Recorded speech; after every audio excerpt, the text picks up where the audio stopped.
Tatapanlah aku di sini akan menyembuhkanmu, menghilangkan rasa sakitmu. Tidak semua penyakit bisa disembuhkan dokter. Ada luka yang bersarang bukan di tubuh, tapi di jiwa. Dan malam itu, di sebuah rumah mewah yang dingin tanpa tawa, seorang janda kaya raya berteriak kesakitan sambil menangis di lantai marmer. Tak satupun orang berani mendekat. Sampai akhirnya, seorang TKI miskin asal Madura melangkah maju, membawa sesuatu yang tak pernah dipelajari di bangku sekolah. Semoga kalian semua yang sedang menonton video ini selalu diberi kesehatan, rezeki yang halal, dan hati yang tenang. Amin. Sebelum cerita dimulai, seperti biasa, mari kita absen daerah dulu sebagai ajang silaturahmi.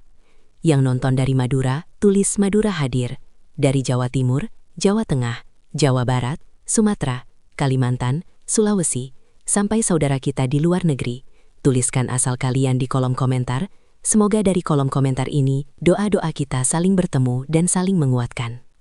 Dan buat kalian yang belum subscribe, silahkan tekan tombol subscribe sekarang. Karena dengan kalian subscribe, kalian ikut mendukung cerita-cerita penuh hikmah seperti ini terus tayang.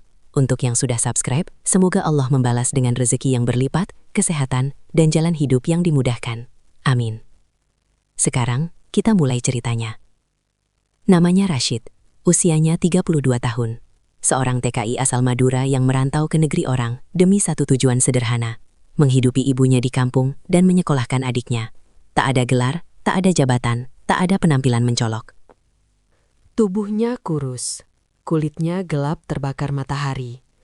Tangannya kasar karena kerja berat.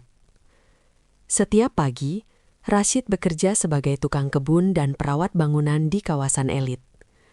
Rumah-rumah megah berdiri angkuh, mobil mewah lalu lalang. Tapi hidupnya tetap sunyi. Ia jarang bicara, jarang tertawa. Banyak orang memandangnya sebelah mata, hanya sebagai pekerja rendahan. Namun satu hal yang tak diketahui siapapun, Rashid menyimpan ilmu warisan keluarganya. Ilmu lama yang diajarkan kakeknya sejak kecil, tentang doa, ketenangan, dan sentuhan yang penuh niat baik. Bukan sihir, bukan klinik, hanya keyakinan bahwa ketulusan bisa menjadi perantara kesembuhan. Suatu malam, hujan turun deras. Angin menggoyang pepohonan di halaman rumah paling mewah di kawasan itu. Rumah milik seorang wanita bernama Mei Lin. Mei Lin adalah janda kaya raya asal Tiongkok. Cantik, anggun, berwibawa. Hidupnya dikelilingi harta, pelayan, dan pengawal. Namun sejak 2 tahun terakhir, hidupnya berubah menjadi neraka. Ia menderita penyakit aneh, datangnya tiba-tiba. Rasa sakit yang menusuk dari dalam tubuh membuatnya jatuh tanpa peringatan. Dokter terbaik dari berbagai negara sudah datang. Rumah sakit paling mahal sudah dicoba. Hasilnya selalu sama, tidak ditemukan penyebabnya. Malam itu, penyakit itu kambuh lebih parah dari sebelumnya. Mei Lin berjalan tertatih di ruang tengah ketika tiba-tiba tubuhnya gemetar hebat. Ia terjatuh ke lantai marmer, mengenakan gaun merah yang kini kusut. Tangannya mencengkeram lantai, wajahnya pucat. Air mata mengalir tanpa henti. Sakit sekali. Teriakannya menggema di rumah besar itu. Para pelayan panik, ada yang menangis, ada yang menelepon dokter, ada yang hanya berdiri gemetar karena takut. Tak satu pun berani menyentuhnya. Di tengah kekacauan itu, seorang kepala pelayan teringat sebuah percakapan tak sengaja tentang seorang pekerja Indonesia yang katanya pernah menolong orang kesakitan hanya dengan doa dan sentuhan. Nama itu pun disebut, Rashid. Rashid dipanggil malam itu juga. Ia datang dengan pakaian kerja yang masih basah oleh hujan. Saat melangkah masuk ke rumah megah itu, ia terdiam sejenak. Di hadapannya, seorang wanita kuat yang biasa ia lihat berwibawa, kini tergeletak tak berdaya. Tangis Mei Lin terdengar lirih namun menyayat. Tubuhnya bergetar hebat, napasnya tersengal. Rashid menelan ludah.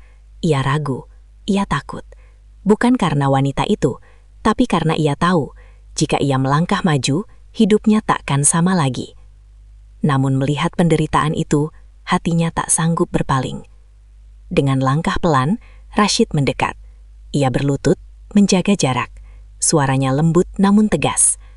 "Maaf Nyonya, izinkan saya menolong. Saya tidak janji apa-apa. Saya hanya akan berusaha." Meilin menoleh dengan mata basah. Dalam tatapannya, bukan kesombongan yang terlihat, melainkan keputusasaan seorang manusia yang sudah kehabisan harapan. Malam itu belum berakhir. Hujan masih turun, dan udara dingin menyelimuti rumah megah milik Meilin.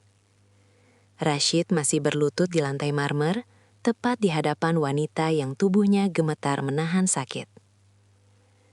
Para pelayan berdiri membentuk lingkaran.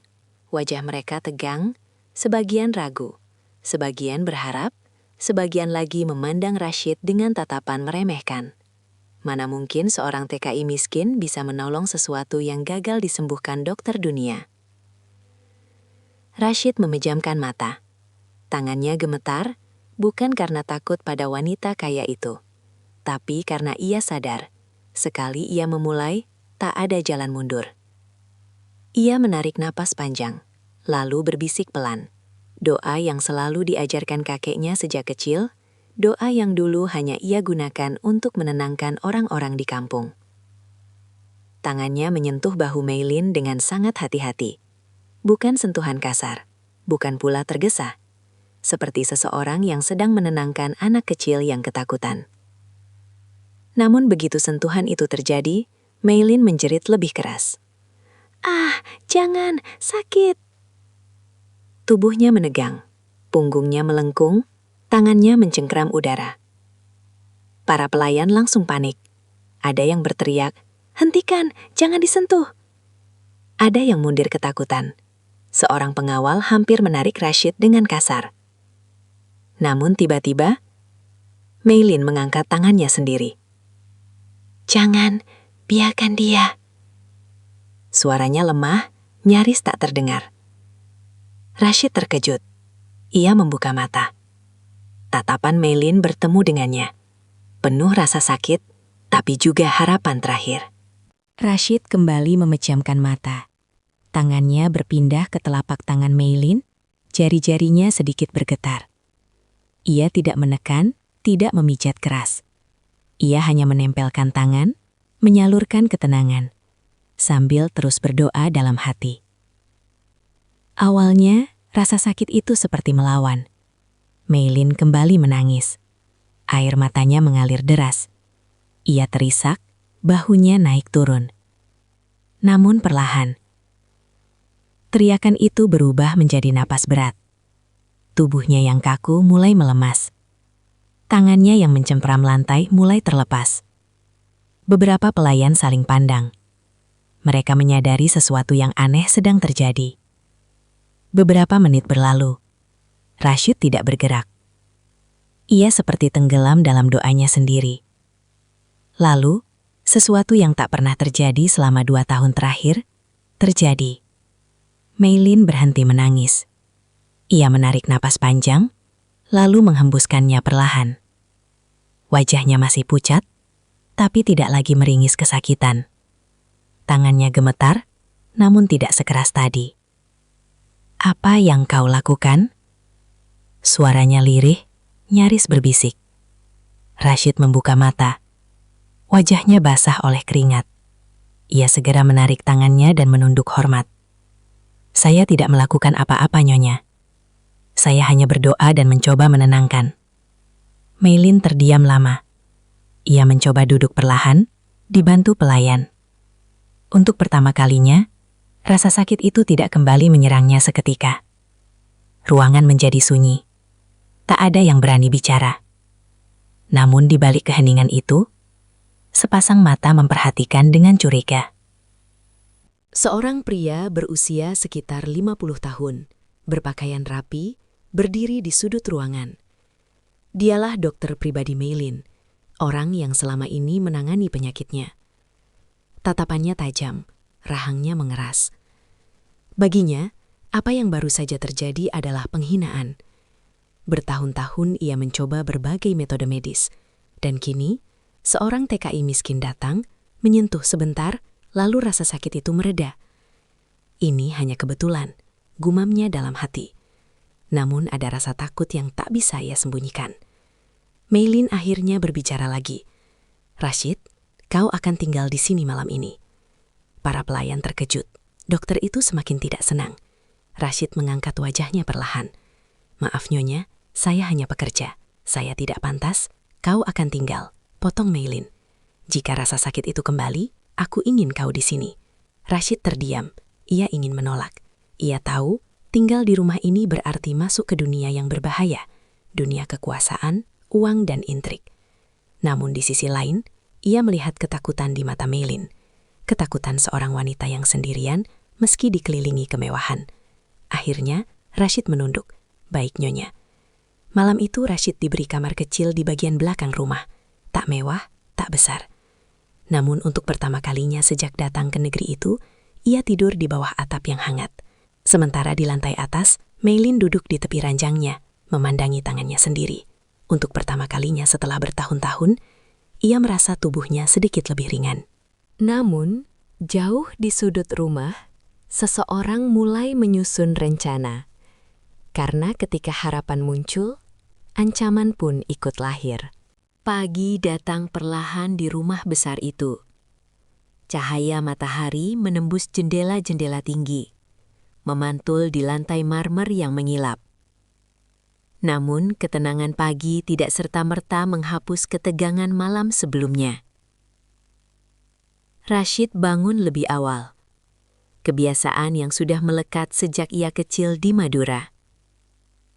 Ia duduk di tepi rancang kecil di kamar belakang, memejamkan mata sejenak, mengatur napas, lalu berdoa dalam hati. Bukan doa minta kaya, bukan doa minta naik derajat, hanya doa sederhana. Semoga hari ini tidak membawa masalah. Namun firasatnya tidak enak. Belum lama ia selesai bersiap, seorang pelayan mengetuk pintu dengan wajah cemas. "Tuan Rashid, Nyonya Meilin, sakit lagi." Jantung Rashid berdegup kencang. Ia segera berdiri dan mengikuti pelayan itu menyusuri lorong panjang rumah mewah tersebut.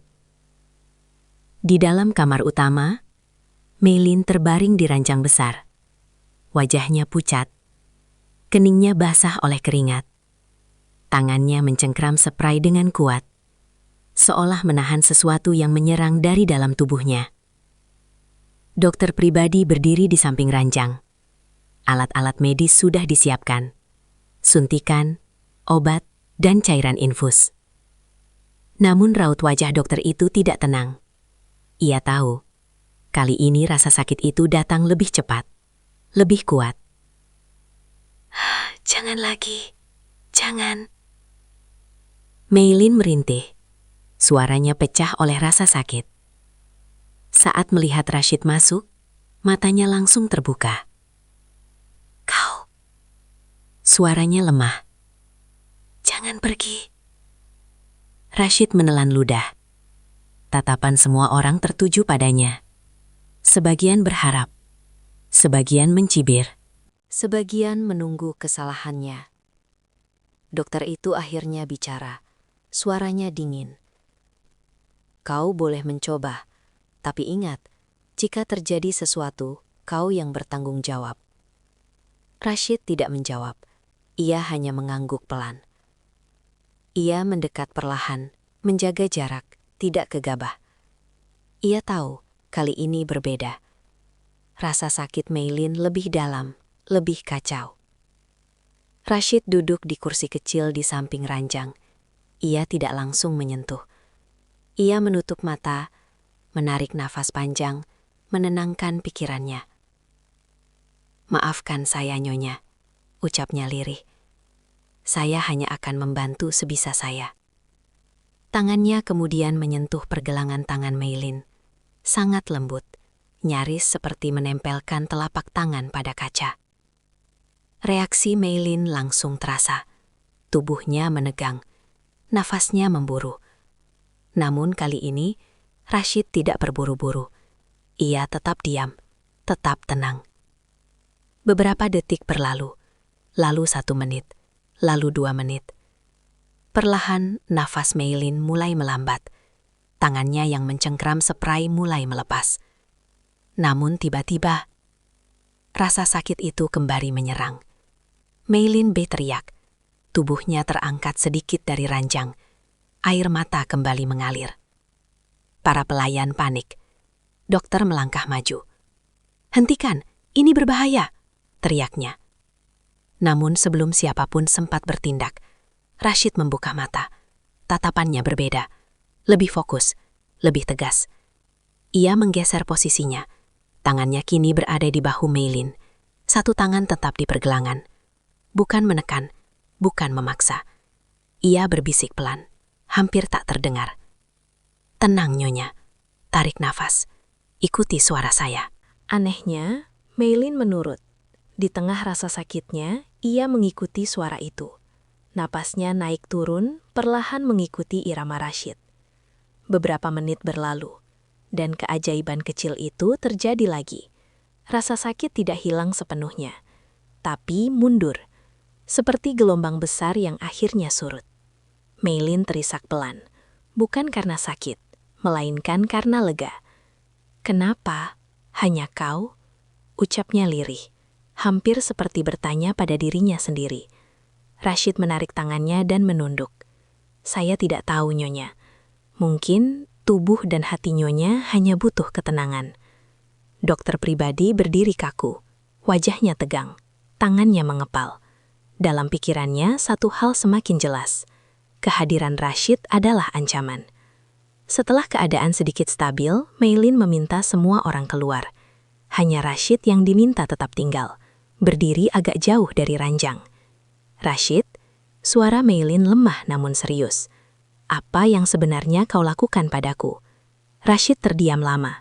Ia tahu, pertanyaan ini akan membuka pintu yang selama ini ia kunci rapat. "Saya hanya mewarisi apa yang diajarkan kakek saya," jawabnya pelan.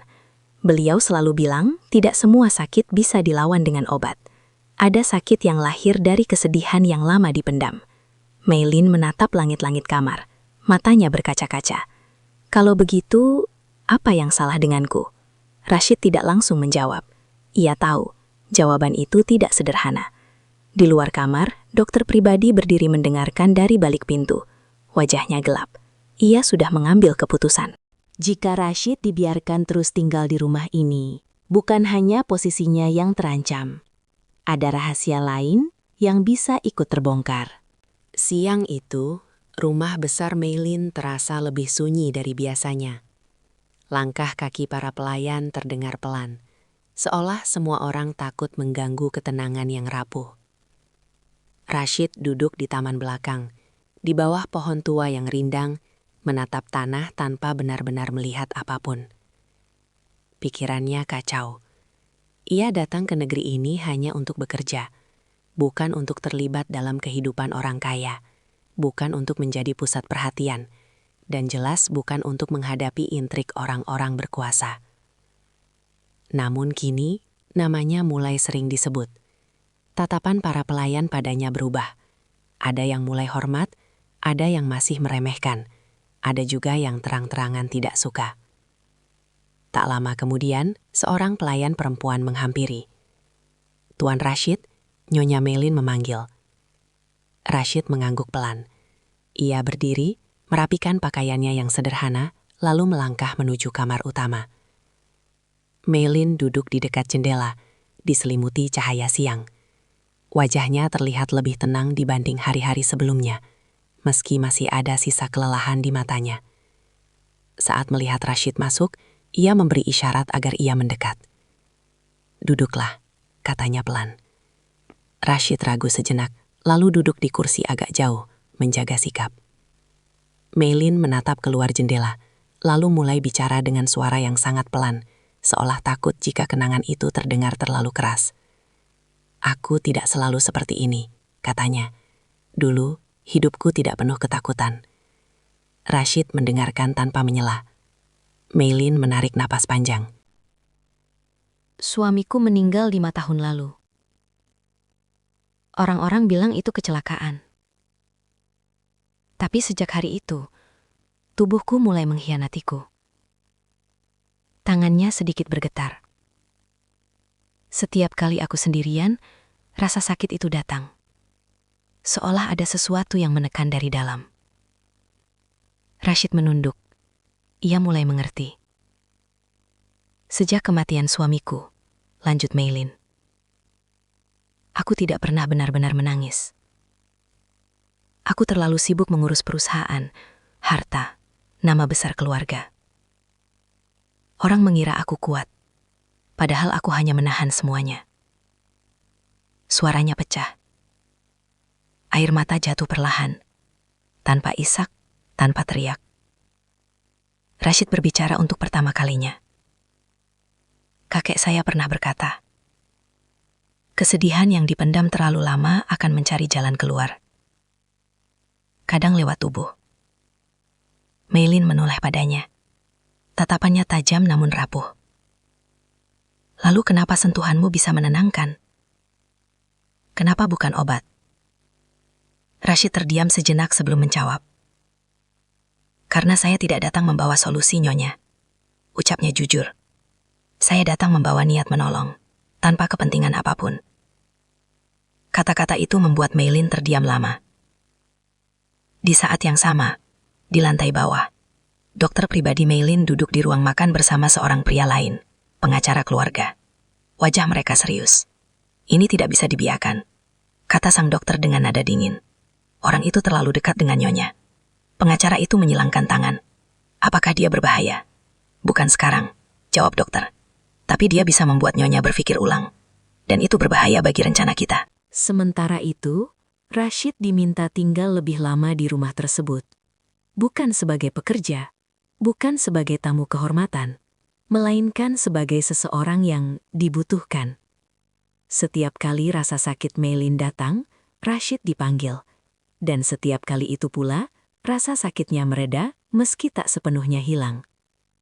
Namun malam itu, sesuatu yang berbeda terjadi. Meilin terbangun dari tidurnya dengan napas terengah. Bukan karena rasa sakit, melainkan mimpi buruk. Ia melihat kembali malam terakhir bersama suaminya.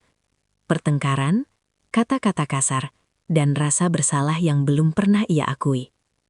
Ia menangis dalam diam. Tanpa sadar, ia memanggil nama Rashid. Rashid datang tergesa. Melihat Meilin menangis, ia terdiam. Ia tidak menyentuh, ia hanya duduk di samping ranjang, menjaga jarak. Kenapa rasa sakit itu selalu datang saat aku mengingat masa lalu? Tanya Meilin dengan suara gemetar. Rashid menjawab pelan. Karena ada sesuatu yang belum Nyonya maafkan. Meilin menutup wajahnya dengan tangan. Memaafkan siapa? Rashid tidak menjawab langsung. Memaafkan diri sendiri. Kata-kata itu seperti memukul pelan, tapi tepat sasaran. Di luar kamar, seseorang berdiri mendengarkan. Wajahnya tegang, rahangnya mengeras. Dokter pribadi itu sadar, Rashid bukan sekedar menolong penyakit. Ia sedang membuka pintu yang selama ini dikunci rapat. Dan jika pintu itu terbuka sepenuhnya, banyak rahasia akan ikut terungkap. Hari-hari berikutnya di rumah Meilin berjalan dalam ketegangan yang tidak terlihat. Di permukaan, semuanya tampak normal. Para pelayang tetap bekerja seperti biasa. Rumah tetap megah dan tenang. Namun di balik itu, ada bisik-bisik yang mulai beredar. Nama Rashid semakin sering disebut. Seorang TKI miskin yang kini hampir setiap hari berada di sisi sang nyonya rumah. Ada yang menganggapnya penyelamat, ada pula yang melihatnya sebagai ancaman. Dokter pribadi Meilin tidak lagi menyembunyikan ketidaksukaannya. Setiap kali Rashid dipanggil, tatapannya tajam, penuh curiga. Ia mulai mencatat setiap gerak-gerik Rashid, setiap kata yang diucapkan, setiap perubahan kecil pada kondisi Meilin. Suatu sore, saat Meilin sedang beristirahat, dokter itu memanggil para pelayan senior ke ruang kerjanya. Perhatikan orang itu, katanya pelan namun tegas. Dia bukan siapa-siapa. Jangan sampai Nyonya terlalu bergantung padanya. Beberapa pelayan saling pandang, ada yang mengangguk, ada yang ragu. Sementara itu, Rashid tetap menjalani hari-harinya seperti biasa. Ia tidak meminta apapun, tidak uang tambahan, tidak fasilitas mewah. Ia bahkan masih mengenakan pakaian kerjanya yang sederhana. Namun justru sikap itulah yang membuat sebagian orang semakin tidak nyaman. Malam itu, Maylin kembali merasa tubuhnya tidak enak. Bukan rasa sakit hebat seperti sebelumnya, tapi tekanan di dada dan napas yang berat. Rashid dipanggil. Saat Rashid duduk di samping ranjang, Maylin menatapnya lama. "Kenapa kau tidak pernah meminta apa-apa?" tanyanya tiba-tiba. Rashid terkejut. Ia tersenyum tipis. "Saya datang ke sini untuk bekerja, Nyonya, bukan untuk meminta balasan." Maylin menghela napas. "Banyak orang datang padaku dengan niat tersembunyi. Uang, jabatan, pengaruh. Dan kau berbeda." Kata-kata itu terdengar sederhana, namun sampai ke telinga yang salah. Keesokan paginya, sebuah rumor mulai beredar bahwa Rashid sengaja mendekati Maylin untuk mencari keuntungan. Bahwa sentuhan dan doanya hanyalah sandiwara. Bahwa penyakit Maylin justru dimanfaatkan agar ia bergantung. Rumor itu tidak datang dari mulut sembarangan. Ia disusun rapi, disampaikan perlahan, dibumbui kekhawatiran palsu. Dokter pribadi dan pengacara keluarga kembali bertemu. "Kita tidak bisa menuduh tanpa bukti," kata pengacara. "Tapi kita bisa membuat orang lain curiga." Dokter itu tersenyum tipis. "Cukup buat Nyonya ragu padanya. Sisanya akan berjalan sendiri." Sementara itu, Rashid mulai merasakan perubahan sikap. Beberapa pelayan yang dulu ramah, kini menjaga jarak. Ada yang tidak lagi menyapa. Ada yang memandangnya dengan sinis. Namun Rashid memilih diam. Ia percaya kebenaran tidak perlu dibela dengan suara keras. Suatu malam, ketika Maylin tertidur lebih awal, Rashid dipanggil ke ruang tamu.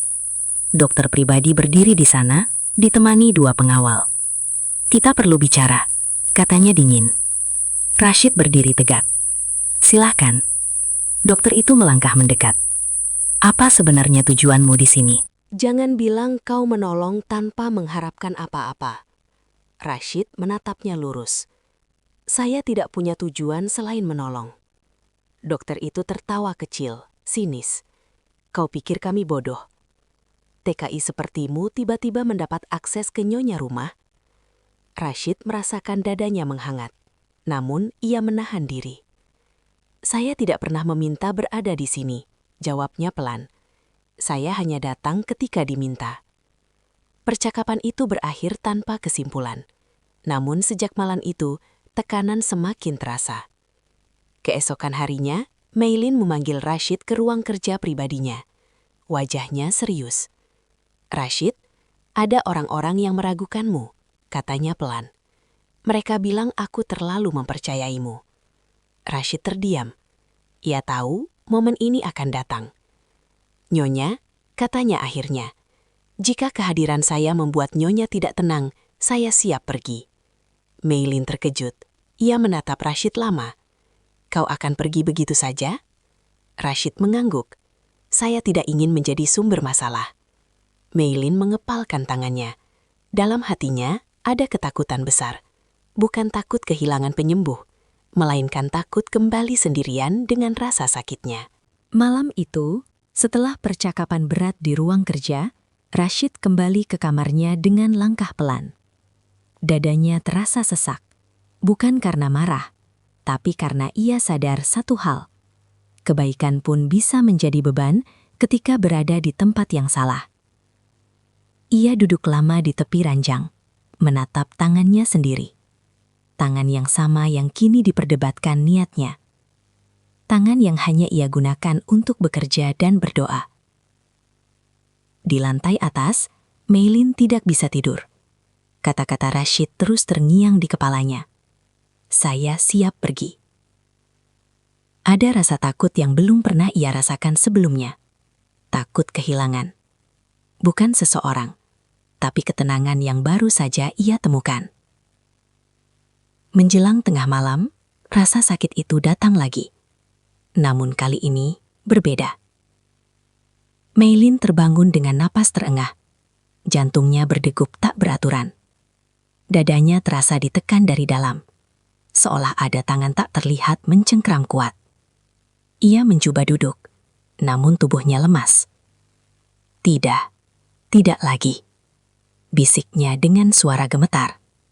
Ia menekan bel pemanggil pelayan. Dalam hitungan detik, kamar itu dipenuhi orang. Dokter pribadi datang dengan wajah tegang. Ia memeriksa denyut nadi, tekanan darah, lalu memberi isyarat agar obat disiapkan. Namun sebelum obat disuntikan, Meilin menggenggam lengan dokter itu. "Panggil, Rashid," ucapnya lirih. Dokter itu terdiam. Wajahnya mengeras. "Nyonya, ini kondisi serius. Kita tidak bisa." "Panggil dia," potong Meilin dengan suara yang lebih tegas, meski tubuhnya gemetar. Tak ada pilihan. Rashid dipanggil. Saat Rashid masuk ke kamar, suasananya mencekam. Lampu terang, alat medis berserakan. Dan di tengah semuanya, Meilin terbaring pucat, hampir tak sadarkan diri. Rashid merasakan firasat buruk. Ini bukan sekedar kambuh biasa. Ia mendekat, kali ini tanpa ragu. Ia tidak menunggu izin. Ia tahu waktu sangat berharga. Tangannya menyentuh pergelangan Meilin. Detik itu juga, Rashid merasakan sesuatu yang asing. Bukan gelombang emosi, bukan tekanan batin, melainkan sesuatu yang tidak wajar. Ia membuka mata perlahan, menatap wajah Meilin yang pucat. "Nyonya," suaranya rendah namun serius. Sejak kapan keluhan ini terasa lebih berat dari biasanya? Meilin mencoba bicara. "Sejak beberapa minggu terakhir." Rashid menoleh ke arah meja kecil di samping ranjang. Di sana, berjejel botol obat dan suplemen. "Obat-obatan ini, siapa yang memberikannya?" tanya Rashid pelan. Dokter pribadi langsung bereaksi. "Itu obat yang saya resepkan. Jangan mencampuri urusan medis." Namun Rashid tidak menantang. Ia hanya menunduk dan kembali memejamkan mata. Tangannya tetap di pergelangan Meilin. Ia berdoa lebih dalam, lebih lama. Dan saat itulah, ia merasakannya dengan jelas. Ada sesuatu yang mengalir tidak semestinya di dalam tubuh Meilin. Bukan penyakit alami, bukan trauma semata. Rashid membuka mata, wajahnya pucat. "Nyonya," ucapnya hati-hati. "Apa ada yang rutin Anda minum, selain obat dokter?" Meilin mengerutkan kening. "Setiap pagi, aku minum jamu kesehatan yang disiapkan khusus." "Itu rekomendasi keluarga." Rashid menoleh. "Siapa yang menyiapkan?" Meilin terdiam, matanya bergerak ke arah pintu, lalu kembali ke Rashid. "Saudara iparku," jawabnya pelan. Ruangan mendadak sunyi. Dokter pribadi menegang. Pengawal saling pandang. Rashid menelan ludah. Potongan-potongan mulai tersusun di kepalanya. Penyakit yang datang bertahap, semakin parah dari waktu ke waktu, tidak terdeteksi alat medis, dan selalu muncul setelah masa berkabung.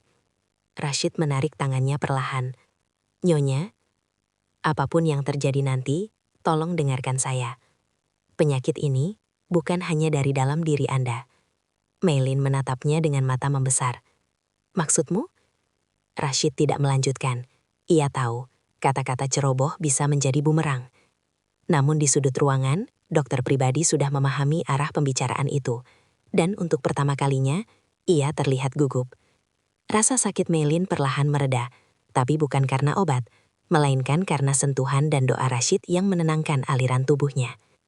Saat keadaan mulai stabil, Meilin menatap Rashid lama. "Kau tahu sesuatu," katanya pelan. "Dan kau takut mengatakannya." Rashid menunduk. "Saya takut, Nyonya akan terluka jika kebenaran itu terungkap." Meilin mengepalkan tangan, wajahnya berubah tegas. "Aku lebih takut hidup dalam kebohongan." Pagi itu, udara di rumah Meilin terasa berat. Bukan karena cuaca, melainkan karena kecurigaan yang mulai menggantung di setiap sudut ruangan. Semua orang bergerak seperti biasa, namun tak ada yang benar-benar tenang. Meilin duduk di ruang sarapan, menatap cangkir tehnya yang masih mengepul. Tangannya tidak segera meraih minuman itu. Pikiran semalam terus berputar di kepalanya. Penyakit ini bukan hanya dari dalam diri Anda. Kata-kata Rashid menghantam pikirannya berulang kali. Ia tidak bodoh. Ia wanita yang memimpin perusahaan besar. Ia terbiasa membaca gelagat, membaca niat, membaca kebohongan. Dan untuk pertama kalinya, ia mulai melihat orang-orang di sekitarnya dengan mata berbeda. Di sisi lain rumah, Rashid dipanggil ke ruang keamanan. Bukan oleh Maylin, melainkan oleh dokter pribadi dan pengacara keluarga. Ruangan itu dingin, dindingnya polos. Kursi besi tersusun rapi. "Duduk," kata dokter itu singkat. Rashid menurut. Ia duduk tenang, meski dadanya berdebar. "Kami mendapat laporan," lanjut dokter dengan nada datar, "bahwa kau sering menanyakan obat-obatan nyonya." "Saya hanya bertanya," jawab Rashid jujur. "Karena kondisi beliau semakin parah." Pengacara itu menyela. "Atau mungkin karena kau ingin tahu celahnya?" Rashid menatap mereka bergantian. Matanya tenang. "Saya tidak punya kepentingan apapun." Dokter itu tersenyum tipis. Senyum yang dingin. "Kau TKI. Pendatang. Tidak punya posisi hukum kuat di negara ini. Satu laporan saja, kau bisa dipulangkan hari ini juga." Kata-kata itu seperti ancaman telanjang. Namun Rashid tidak menunduk. "Jika saya harus pulang karena menolong," katanya pelan, "saya siap." Jawaban itu membuat ruangan sunyi sesaat. Sementara itu Maylin mulai bergerak diam-diam. Ia meminta laporan lengkap tentang semua obat, suplemen, dan jamu yang selama ini ia konsumsi. Ia juga meminta catatan distribusi. Siapa yang menyiapkan, siapa yang menyetujui, siapa yang merekomendasikan. Nama itu muncul lagi. Saudara iparnya. Orang yang selama ini mengaku peduli. Yang selalu hadir setelah kematian suaminya. Yang perlahan mengambil alih banyak urusan pribadinya. Maylin merasakan dadanya sesak. Bukan karena penyakit, melainkan karena rasa dikhianati yang mulai tumbuh. Sore harinya, Rashid dipanggil ke taman belakang oleh Maylin. Wajahnya tegang. "Mereka menekanmu?" tanya Maylin tanpa basa-basi. Rashid terdiam sejenak, lalu mengangguk. "Aku tahu," ucap Maylin. "Aku melihat caranya mereka memandangmu." Ia menatap Rashid lurus. "Jika aku memintamu pergi demi keselamatanmu, apakah kau akan menurut?" Pertanyaan itu berat. Rashid menunduk. Ia memikirkan ibunya di Madura, adiknya, hidup sederhana yang ia jalani. "Jika itu yang nyonya anggap terbaik," jawabnya pelan, "saya akan pergi." Maylin mengepalkan tangannya. Untuk pertama kalinya, ia merasa tidak berdaya meski memiliki segalanya. "Mereka ingin menyingkirkanmu," katanya pelan, "karena kau mulai melihat sesuatu yang seharusnya tetap tersembunyi." Malam itu, penyakit Maylin kembali menyerang. Lebih tiba-tiba, lebih kejam. Ia terjatuh di lorong rumah, tepat di depan beberapa pelayan. Tangannya gemetar hebat, napasnya terputus-putus. Kali ini, dokter pribadi terlambat datang. Dan sekali lagi, Rashid yang pertama tiba. Ia berlutut di lantai dingin itu. Tangannya menyentuh bahu Maylin. Doanya lirih, namun penuh keyakinan. Beberapa pelayan menangis melihatnya. Bukan karena dramatis, tapi karena mereka melihat sesuatu yang nyata. Ketulusan yang tak bisa dipalsukan. Saat rasa sakit itu mereda, Maylin memegang lengan Rashid dengan lemah. "Jangan pergi," bisiknya. "Jika kau pergi, aku tahu apa yang akan terjadi padaku." Rashid menelan ludah. Ia sadar, keputusan apapun yang ia ambil akan membawa resiko. Di sudut lorong, dokter pribadi berdiri kaku. Wajahnya pucat. Ia tahu, waktu hampir habis. Pagi itu, Maylin bangun dengan tubuh lemas namun pikirannya sangat jernih. Untuk pertama kalinya setelah sekian lama, ia tidak langsung diserang rasa sakit hebat. Namun ketenangan itu justru membuatnya semakin waspada. Ia duduk di tepi ranjang, memandangi cahaya matahari yang masuk dari balik tirai. Dalam benaknya, satu keputusan besar telah terbentuk. Ia tidak bisa lagi hanya bergantung pada perasaan. Ia butuh bukti. Meilin memanggil sekretaris pribadinya, orang yang sudah bersamanya lebih dari 10 tahun dan tidak berada di bawah pengaruh keluarga suaminya. Dengan suara pelan namun tegas, Meilin memberikan perintah. Aku ingin semua sampel minuman, jamu, dan suplemen yang biasa aku konsumsi. Bawa ke laboratorium independen. Jangan libatkan dokter rumah. Sekretaris itu terkejut, namun tidak bertanya. Ia tahu, saat Meilin berbicara dengan nada seperti itu, artinya ada sesuatu yang sangat serius. Sementara itu, Rashid tidak mengetahui apa yang sedang dilakukan Meilin. Ia hanya merasakan suasana rumah semakin tegang. Tatapan orang-orang semakin sulit dibaca. Siang hari, dokter pribadi datang menemui Meilin dengan wajah dibuat tenang. "Nyonya terlihat lebih baik hari ini," katanya sambil tersenyum. "Mungkin karena obat baru yang saya sesuaikan." Meilin menatapnya lama, tatapan yang membuat dokter itu sedikit gugup. "Obat yang mana?" tanya Meilin pelan. "Yang kau berikan kemarin malam, atau yang rutin aku minum setiap pagi?" Dokter itu terdiam sepersekian detik. Sangat singkat, namun cukup bagi Meilin untuk menangkap keganjilan. "Semua bekerja bersama-sama," jawab dokter akhirnya. Meilin hanya mengangguk, namun dalam hatinya, kecurigaan semakin menguat. Malam harinya, rasa sakit kembali datang, tapi tidak seperti biasanya, tidak tiba-tiba, tidak brutal, melainkan seperti gelombang kecil yang perlahan naik. Rashid dipanggil. Saat ia duduk di sisi Meilin, ia langsung merasakan sesuatu yang berbeda. Aliran tubuh Meilin terasa kacau, namun lebih terkonsentrasi di satu titik. "Nyonya," kata Rashid pelan, "apakah hari ini Anda meminum sesuatu yang berbeda dari biasanya?" Meilin menatapnya. "Aku sengaja tidak meminum jamu itu," jawabnya jujur. Rashid terdiam. Ia memejamkan mata, memusatkan perasaan. Beberapa menit berlalu. Lalu ia membuka mata dengan wajah serius. "Rasa sakitnya berbeda," katanya pelan. Seperti tidak diberi pemicu tambahan. Meilin menelan ludah. "Artinya?" Rashid tidak langsung menjawab. "Artinya kemungkinan besar, ada sesuatu dari luar tubuh Anda yang selama ini memperparah keadaan." Kata-kata itu seperti palu terakhir yang menghantam keyakinan Meilin. Beberapa hari kemudian, hasil laboratorium pertama datang. Sekretaris pribadinya masuk ke ruang kerja Meilin dengan wajah tegang. "Nyonya, ada zat yang tidak seharusnya ada di dalam minuman itu." Meilin menutup matanya perlahan. Dadanya sesak, bukan karena penyakit, tapi karena kenyataan. "Apa jenisnya?" tanyanya pelan. "Zat yang tidak langsung mematikan," jawab sang sekretaris. "Tapi jika dikonsumsi terus-menerus, bisa merusak saraf dan memicu rasa sakit hebat." Meilin terduduk. Tangannya bergetar. Selama ini, rasa sakit itu bukan kutukan, bukan kelemahan, melainkan perlahan-lahan dirancang. Di sisi lain rumah, dokter pribadi mulai merasa gelisah. Ia menyadari perubahan pola. Meilin mulai menolak beberapa obat, mulai banyak bertanya, mulai terlalu sering memanggil Rashid. Ia segera menghubungi seseorang. "Kita harus mempercepat rencana," katanya lewat telepon dengan suara ditekan. Dia mulai curiga.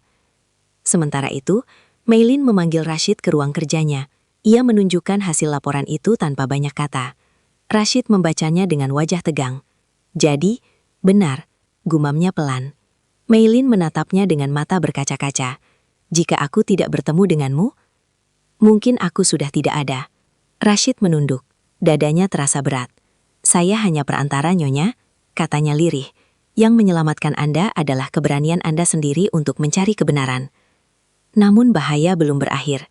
Justru sekarang, segalanya menjadi lebih berisiko. Karena ketika kebenaran mulai terungkap, orang-orang yang merasa terancam tidak akan tinggal diam. Malam itu, hujan turun lebih deras dari biasanya. Langit gelap seolah ikut menyimpan rahasia yang belum terungkap.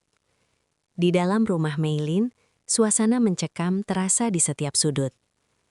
Meilin duduk sendirian di ruang kerjanya.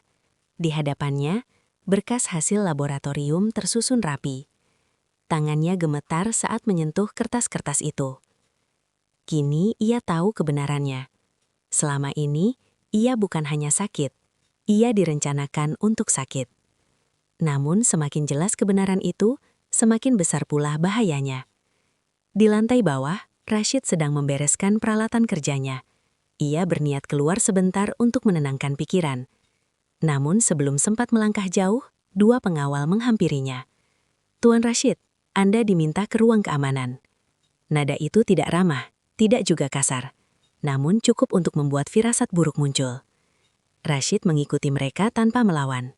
Ia tahu jika ia bersikap keras, keadaannya bisa lebih buruk. Di ruang keamanan, dokter pribadi dan pengacara keluarga sudah menunggu. Wajah mereka serius, terlalu serius. "Kami menemukan sesuatu," kata pengacara sambil mendorong sebuah amplop ke arah Rashid. "Barang-barang ini ditemukan di kamarmu." Rashid membuka amplop itu perlahan.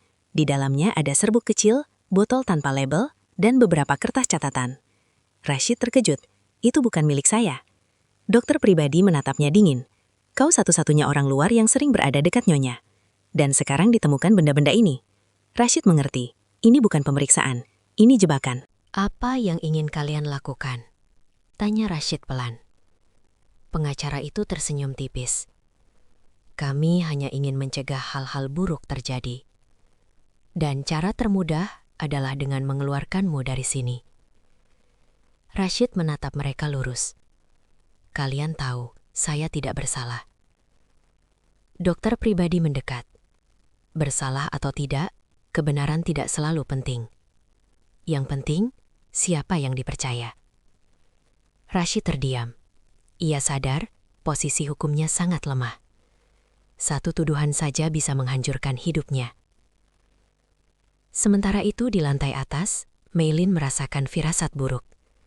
Dadanya kembali terasa berat, bukan karena racun, melainkan karena kecemasan. Ia memanggil sekretarisnya. "Di mana Rashid?" Sekretaris itu ragu sejenak. "Dia dipanggil ke ruang keamanan." Meilin langsung berdiri.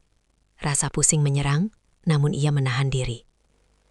Ia berjalan cepat menyusuri lorong, ditemani sekretarisnya. Saat pintu ruang keamanan dibuka, suasana langsung membeku. Rashid berdiri di tengah ruangan. Di depannya, meja dengan barang-barang yang dijadikan bukti palsu. Meilin langsung memahami situasinya. "Apa ini?" Suaranya meninggi, penuh amarah. Dokter pribadi mencoba bicara. "Nyonya, kalian menjebaknya," potong Meilin dengan tegas. "Dan kalian pikir aku tidak mengerti?" Ruangan sunyi. Meilin melangkah mendekat. Matanya menyala oleh kemarahan dan kekecewaan. "Selama ini aku mempercayai kalian. Dan ternyata, kalian yang perlahan membunuhku." Dokter pribadi pucat. Pengacara itu mundur selangkah. Meilin menoleh ke Rashid. Pergilah ke kamarmu. Sekarang. Rashid ragu. "Nyonya?" "Pergi," ulang Meilin tegas. Rashid menunduk dan keluar ruangan. Setelah pintu tertutup, Meilin menatap dua orang itu tanpa berkedip. "Aku sudah punya hasil laboratorium," katanya dingin. "Dan aku tahu siapa yang menyiapkan semua yang aku konsumsi." Wajah dokter pribadi runtuh. "Kalian punya dua pilihan," lanjut Meilin. "Bekerja sama, atau aku akan membawa ini ke pihak berwenang." Hujan di luar semakin deras. Petir menyambar, seolah menandai runtuhnya kebohongan yang selama ini berdiri kokoh. Sementara itu, di kamarnya, Rashid duduk terdiam. Tangannya gemetar. Untuk pertama kalinya sejak datang ke rumah itu, ia benar-benar merasa takut. Tak lama kemudian, Meilin datang sendiri ke kamar Rashid. "Aku minta maaf," katanya pelan, "karena hampir membuatmu menjadi korban." Rashid menunduk.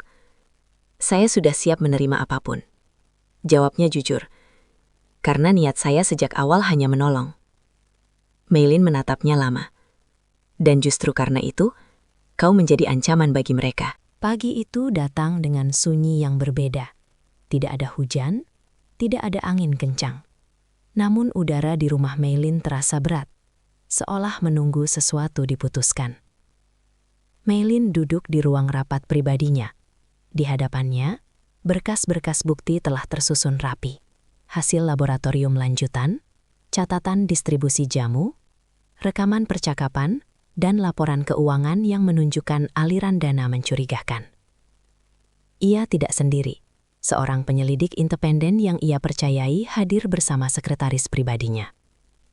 "Kita sudah cukup bukti," kata penyelidik itu. Zat yang sama ditemukan di beberapa batch minuman. Dan semuanya mengarah pada satu orang. Nama itu akhirnya diucapkan dengan jelas. Saudara iparnya. Orang yang selama ini tampil sebagai keluarga yang peduli. Yang hadir saat Meilin berduka.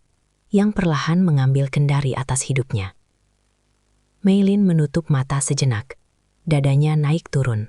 Bukan karena sakit. Melainkan karena duka dan kemarahan bercampur menjadi satu. "Lanjutkan," ucapnya tegas. Sementara itu, Rashid bersiap untuk pergi. Tas kecilnya sudah rapi. Ia tidak diberi perintah. Namun ia merasa tugasnya telah selesai. Ia datang untuk menolong, bukan untuk menetap. Namun sebelum ia melangkah keluar rumah, Meilin memanggilnya. "Rashid, tunggu." Rashid menoleh. Wajah Meilin terlihat lebih segar dari sebelumnya. Masih ada sisa kelelahan, tapi matanya kini jernih. "Hari ini semuanya akan berakhir," kata Meilin pelan. "Dan aku ingin kau tahu, apapun yang terjadi, aku berterima kasih." Rashid menunduk hormat. "Saya hanya melakukan apa yang saya bisa, Nyonya." Siang itu, kebenaran akhirnya terbuka. Pihak berwenang datang dengan bukti lengkap. Saudara ipar Meilin ditahan untuk dimintai keterangan. Dokter pribadi dan pengacara keluarga tidak bisa lagi berkelit.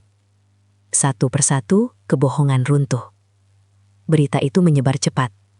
Bukan sebagai skandal sensasional, melainkan sebagai pengungkapan yang rapi dan tegas. Dan di tengah semua itu, penyakit Meilin tidak pernah kembali. Hari berganti minggu. Minggu berganti bulan. Tubuh Meilin pulih perlahan. Bukan hanya karena racun telah dihentikan, tetapi karena beban batin yang selama ini menekannya telah dilepaskan. Suatu sore, Meilin mengundang Rashid ke ruang tamu. Tidak ada pelayan, tidak ada pengawal. Hanya dua manusia yang pernah dipertemukan oleh penderitaan. "Aku ingin kau tinggal," kata Meilin tiba-tiba. "Bukan sebagai pekerja, bukan sebagai penyembuh, tapi sebagai orang kepercayaanku." Rashid terkejut. Ia menggeleng pelan. "Saya orang sederhana, Nyonya." Meilin tersenyum tipis. "Justru itu. Aku sudah terlalu lama dikelilingi orang pintar tapi tidak tulus." Ia mengajukan satu tawaran. Pendidikan lanjutan, pekerjaan layak, dan kesempatan pulang ke Indonesia kapanpun Rashid mau. Rashid terdiam lama. Ia teringat ibunya di Madura. Adiknya. Kampung halaman yang selalu memanggil. "Saya ingin pulang." Jawabnya akhirnya. "Ilmu yang saya miliki, bukan untuk kekuasaan, tapi untuk menolong orang-orang kecil seperti saya." Meilin mengangguk, matanya berkaca-kaca. "Aku akan mendukungmu." Beberapa minggu kemudian, Rashid pulang ke Madura. Bukan sebagai orang kaya, bukan sebagai pahlawan, melainkan sebagai manusia yang pulang dengan harga diri. Ia membuka tempat sederhana untuk menolong orang-orang yang kesakitan, bukan dengan janji kesembuhan, tapi dengan ketulusan. Di tempat lain, Meilin berdiri di depan jendela kantornya, memandang kota yang sibuk. Hidupnya tidak lagi dikuasai rasa sakit. Ia belajar satu hal penting. Tidak semua yang terlihat lemah itu tak berdaya, dan tidak semua yang berkuasa itu berniat baik. Cerita ini berakhir di sini, tentang seorang TKI miskin yang tidak tergoda harta, tentang seorang wanita kaya yang hampir kehilangan nyawanya karena dikhianati, dan tentang satu kebenaran sederhana. Ketulusan, ketika bertemu keberanian, bisa menyelamatkan nyawa.